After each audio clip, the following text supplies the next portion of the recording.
The standoff at sea has once again highlighted the global divisions over Gaza. Early this morning, the Israeli Navy intercepted vessels from the Global Sumud Flotilla, a convoy carrying humanitarian aid, and dozens of international activists determined to breach the blockade on Gaza. The ships were making their way toward Palestinian waters when Israeli forces launched a coordinated naval operation to stop them. According to organizers, the flotilla consisted of multiple boats with passengers from several countries, including members of European parliaments, humanitarian workers, and civil society activists who claimed their mission was purely peaceful and aimed at delivering aid directly to Gaza's population. Among the most high-profile figures on board was French member of the European Parliament Rima Hassan, who has long been an outspoken critic of Israel's blockade. Witnesses say that when Israeli naval forces approached her vessel, Hassan dramatically tossed her phone into the sea.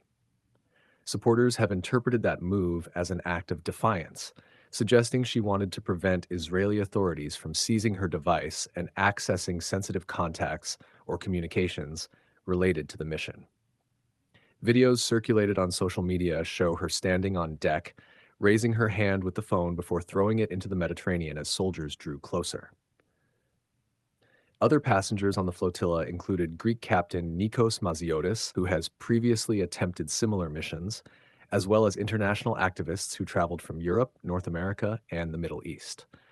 Organizers stated that their aim was not only to deliver aid, but also to raise awareness about what they describe as the humanitarian catastrophe in Gaza. They say Israel's blockade, in place for more than a decade, has strangled the economy, restricted vital supplies, and turned Gaza into what some international rights groups call an open-air prison. The Israeli military, however, issued a very different account. Officials said that the flotilla posed a direct challenge to Israel's security, stressing that no vessel is permitted to enter Gaza's waters without authorization. The Navy stated that it intercepted the ships in accordance with international law and escorted them to the port of Ashdod. According to the Israeli Defense Forces, there was no excessive use of force, and the operation ended without major injuries. The IDF insisted that aid destined for Gaza must go through official land crossings, where it can be inspected for weapons or contraband. Still, activists maintain that Israeli authorities routinely use these procedures to delay or block humanitarian supplies. They argue that land crossings are inadequate to meet Gaza's urgent needs, especially after years of recurrent conflicts, damaged infrastructure, and widespread shortages of food, medicine, and clean water. The flotilla organizers said their mission was symbolic, designed to show Palestinians in Gaza that they are not forgotten, and to pressure the international community into ending the blockade. Rima Hassan's participation in particular has drawn sharp reactions. In France, her presence on the flotilla has become a point of political controversy.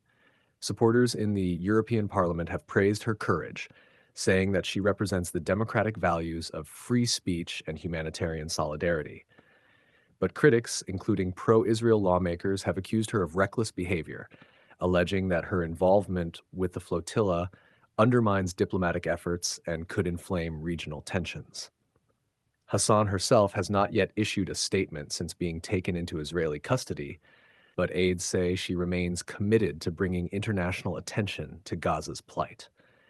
Meanwhile, families of the detained activists are pressing for their release. Reports suggest that dozens of passengers have been taken to Israeli detention facilities where they are being questioned. Organizers claim that more than 70 people are currently held, though Israeli authorities have not confirmed the exact figure. Some activists are expected to be deported in the coming days, while others may face legal proceedings. The incident has triggered a wave of protests across several European cities.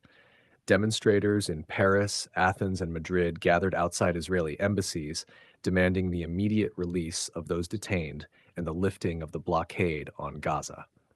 Social media has been flooded with images of the flotilla's interception, with hashtags calling for solidarity with Gaza trending across multiple countries. The timing of the interception also adds to already heightened tensions in the Middle East. Just days earlier, the Trump administration declared that the United States now considers itself in a non-international armed conflict with drug cartels, a move that shifted much of the international media focus. But today's events in the Mediterranean have returned global attention to Israel and Gaza, once again placing the blockade under scrutiny. This is not the first time international activists have attempted to challenge Israel's naval restrictions. The most infamous incident occurred in 2010 when Israeli commandos raided the Mavi Marmara, a Turkish-led flotilla, resulting in the deaths of 9 activists and sparking a diplomatic crisis. Since then, smaller missions have been launched periodically, though most have been intercepted before reaching Gaza. While today's interception did not result in fatalities, it revives memories of that earlier tragedy and underscores the risks activists face in attempting such missions. Captain Nikos Maziotis, who has participated in previous flotilla attempts, reportedly told journalists before setting sail that the mission was about breaking silence, not just the blockade.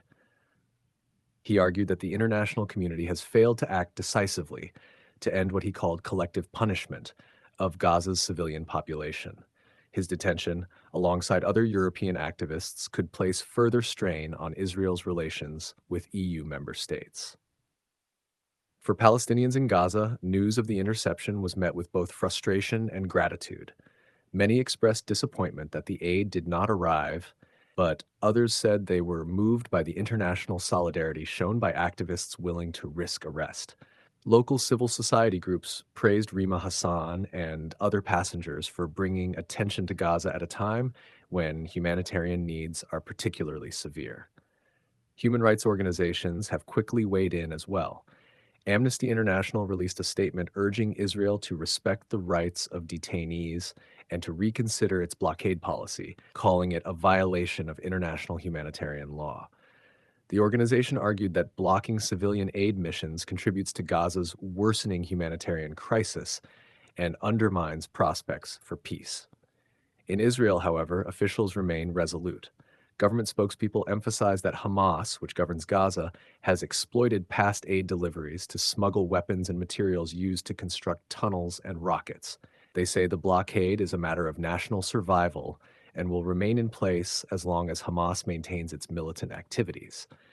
Prime Minister Benjamin Netanyahu's office issued a short statement declaring that Israel will not allow unauthorized ships to breach our security cordon, stressing that aid can and does reach Gaza through approved channels. The broader international reaction is still unfolding. Diplomats in Brussels have called for urgent discussions at the European Parliament, particularly after the detention of a sitting French MEP. Analysts believe this could evolve into a significant diplomatic standoff between Israel and the EU, though much will depend on how quickly the detainees are released. For now, the fate of Rima Hassan and the other activists remains uncertain. What is clear is that the latest interception has reignited debate about the morality, legality, and effectiveness of Israel's blockade on Gaza. Supporters argue it is necessary for security, while critics call it collective punishment. And with high-profile figures like Hassan now directly involved, the story is likely to dominate headlines in the coming days. As the ships sit in Israeli custody and activists await their release, the incident serves as a reminder of how contested the waters off Gaza remain. Every attempt to break the blockade carries not only aid and supplies, but also a powerful message about international solidarity, human rights, and the enduring